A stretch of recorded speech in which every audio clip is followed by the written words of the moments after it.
عاوز اي حاجه مني يا لنا؟ لا يا بابا شكرا. ماشي يا حبيبتي. ايه يا حسام انت لسه ما نزلتش؟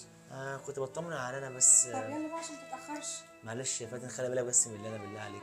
حاضر يا حسام ما تقلقش انا في عينيا. عشان ممكن تمشي تتخبط في اي حاجه تتعور. لا انا ما بخليهاش تتحرك غير وانا معاها ما تقلقش. اي حاجه اللي انا عاوزاها ماما فاتن معاكي. ماشي. معلش يا فاتن انت مستحمله. ايه يا حسام زي بنتي يا حسام ايه اللي معلش يعني. ماشي يا فاتن على اذنكم ماشي. يلا بقى عشان ما تتاخرش. مع السلامه. مع السلامه. قومي يا لانا قومي.